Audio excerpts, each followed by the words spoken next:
मित्रों नमस्कार। आपका बहुत बहुत स्वागत है। आज भी कुछ खबरों पर चर्चा करते हैं। मित्रों, आपको पता है कि हमारा जो चंद्रयान 3 है वो बिल्कुल अपनी समय और प्लानिंग और जो रूट बनाया गया था उसके हिसाब से एकदम दुरुस्त चल रहा है। आज लैंडर विक्रम से अलग हो गया है और अभी 23 अगस्त को चांद पर लैंडिंग करेगा। जिस दिन ये लॉन्च हुआ था उस दिन पूरा देश बड़ा भावुक था कि हमने जो चंद्रयान 2 हमारा आंशिक तौर पर सफल हुआ था। और जब वो लास्ट चांद पर उतरने वाला था तो क्रैश लैंडिंग हो गई।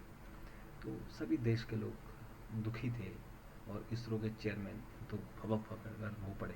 प्रधानमंत्री भी वहीं थे, लेकिन तब उन्होंने कसम खाई थी कि हम दोबारा से जो गलतियां हमने की थी उनको सुधार करके चंद्रयान 3 लॉन्च करेंगे।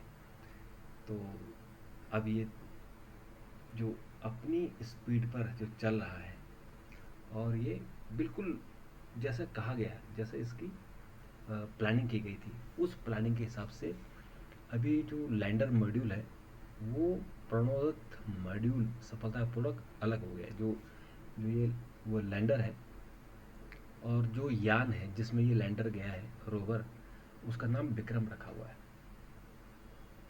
तो ये लैंडर जो जो विक्रम है वो जो यान है उससे अलग हो गया है।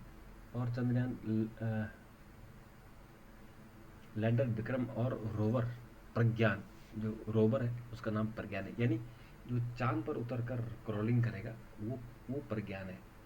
और जो ये लैंडर है जिसके जरिए वो लैंड करेगा वो विक्रम है।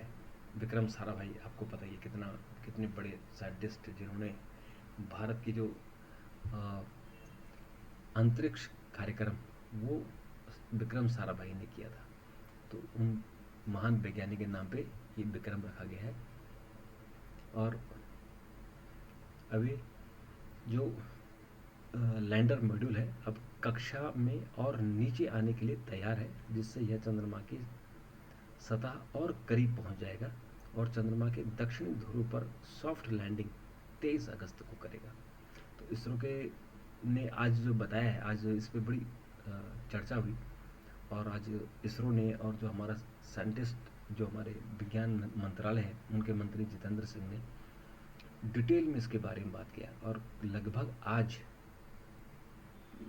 ये शाम जो शुक्रवार को 4 बजे के आसपास ये डीप बूस्टिंग यानी धीमा करने की प्रक्रिया इसकी शुरू हो जाएगी। अब ये जिस तेजी से ये घूम रहा है, पहले पृथ्वी के चक्कर काटे, फिर चांद के चक्कर काटे, और अभी चांद की तरफ जो उसकी सतह की तरफ है, तो अब इसकी स्पीड को कम करना है ताकि धीरे धीरे, क्योंकि पिछली बार वाला जो चंद्रयान 2 था वो उसकी स्पीड कम नहीं हो पाई, जिसके कारण उसकी क्रैश लैंडिंग हुई थी। तो अभी से इसकी जो स्पीड है उसको कम किया जा रहा है और उसके बाद इसको 23 अगस्त को इसकी सॉफ्ट लैंडिंग हो जाएगी। और मित्रों, आज ये चंद्रमा की कक्षा से थोड़ा और नीचे आ जाएगा। और इसरो ने बताया कि बृहस्पतिवार को प्रणोदन मॉड्यूल से अलग हुए लैंडर को एक ऐसी कक्षा में लाने के लिए डी बूस्ट धीमा करने का की प्रक्रिया से इसको गुजारा जाएगा, जहां पेरिन्यूल चंद्रमा से कक्षा का निकट बिंदु, यानी जो चंद्रमा की जो कक्षा है जो राउंड ले रही है वहां से चंद्रमा की दूरी कितनी है वो उसको बोलते हैं पेरिन्यूल, पेरिल्यून। तो पेरिल्यून जो है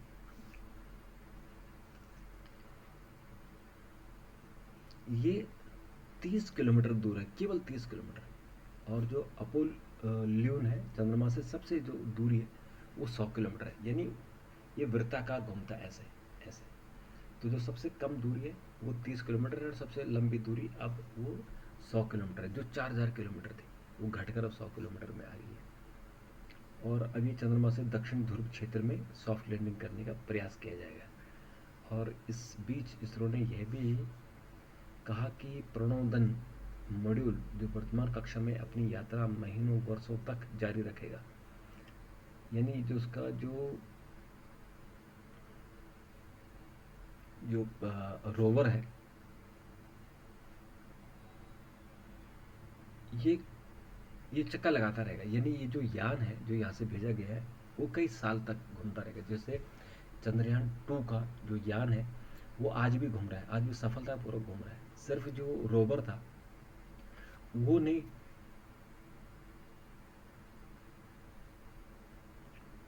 जो रोवर था वो रोवर की क्रैश लैंडिंग हुई थी, तो बाकी उसका यान तो आज भी घूम रहा है। तो ये भी जो यान जो गया है ये घूमेगा। जब ये लैंडिंग हो जाएगी तो लैंडर मॉड्यूल को अलग करने की आज से कवायद इसकी शुरू हो गई है, और अगले 6, 9, 14 और 16 अगस्त को चंद्रमा की कक्षा से नीचे लाने का इसकी कवायद की जाएगी, और ताकि चंद्र सतह के नज़दीक आ सके और 23 अगस्त को चांद पर इसकी सॉफ्ट लैंडिंग हो सके। तो देखिए अब किस तरह से हम दूरी से लेके देखिए साइंस का क्या गजब ये उपलब्धि है, कमाल है साइंटिस्टों को सब काम में। 1.5 लाख किलोमीटर दूर आप उस एक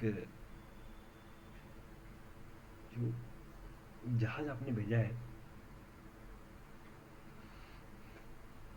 जो आपने रोवर भेजा है, वो आप यहाँ से बैठ कर उसको कंट्रोल कर रहे हैं, देख रहे हैं कहाँ जा रहा है, कितनी दूरी पर है, क्या उसकी स्पीड है, और कैसे उसको चांद से नज़दीक लाना है।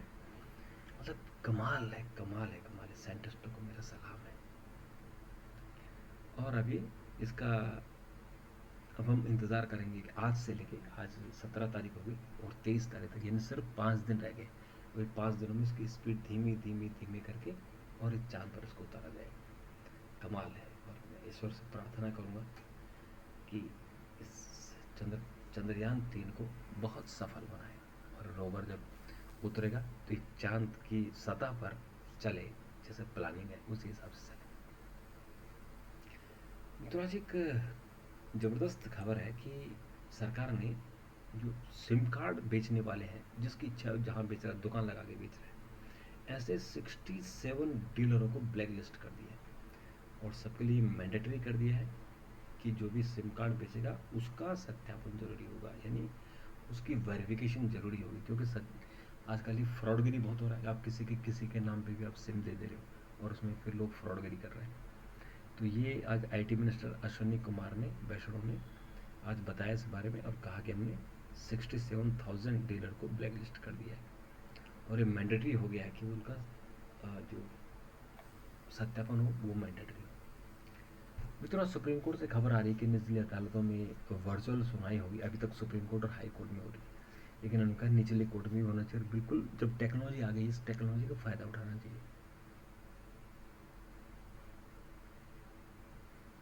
और इसके अलावा मित्रों, उत्तर प्रदेश की कांग्रेस की कमान अजय राय के हाथ में चली गई है। इससे पहले जो ये चूँकि उत्तर प्रदेश का इलेक्शन है, उनको तेज़ तर्रार नेता चाहिए, और ये अजय राय को अगर आपको याद हो, ये अजय राय के भाई थे। अजय राय के भाई को जो बीजेपी के एमएलए थे, उनको अतीक अहमद ने मरवाया था, और उसी कारण अतीक अहमद पर इस पर केस चल रहे थे। तो अजय राय को कमान सौंप दी गई। तो ये तेज़ तर्रार व्यक्ति हैं, ये जरूर वहाँ उत्तर प्रदेश में भाजपा को टक्कर देने में सफल होंगे। तो आज सुरजेवाला को मध्य प्रदेश का और मुकुल वासनिक को गुजरात का प्रभारी भी बनाया है। तो कांग्रेस भी अपने चुनाव की तैयारी करे जिस तरह से मोदी जी कर रहे हैं। नो हिंसा में पलवल महापंचायत में भड़काऊ भाषण देने पर एफआईआर हुई है। बिट्टू बजरंगी 14 दिन की न्यायिक हिरासत में भेज दिए गए हैं। और हरियाणा के पलवल में 13 अगस्त को सर्व हिंदू महापंचायत में भड़काऊ भाषण देने पर पुलिस ने अज्ञात लोगों के खिलाफ प्राथमिकी दर्ज की है। और जो बात कर रहे थे कि हम लोग ऐसा कर देंगे, वैसा कर देंगे, लोग गुस्से में या उसमें ऐसी तरह की बातें करते ही हैं। तो मित्रों, इसके अलावा जो कुछ और कुछ और खबरें, जैसे कि आज विंध्यागिरी जो युद्धपोत है उसको जलावतरण किया गया, स्वदेशी है, उसका निर्माण हुआ है। ट्रेन गोलाबारी का आरोपी आरपीएफ कांस्टेबल को बर्खास्त कर दिया गया है, जिसने गोली चलाई मुंबई में। वैध बिना वैध दस्तावेज के दत्तक को कानूनी मान्यता नहीं दी गई। जब तक वैध दस्तावेज नहीं होंगे तब तक दत्तक पुत्र को कानूनी मान्यता नहीं मिलेगी।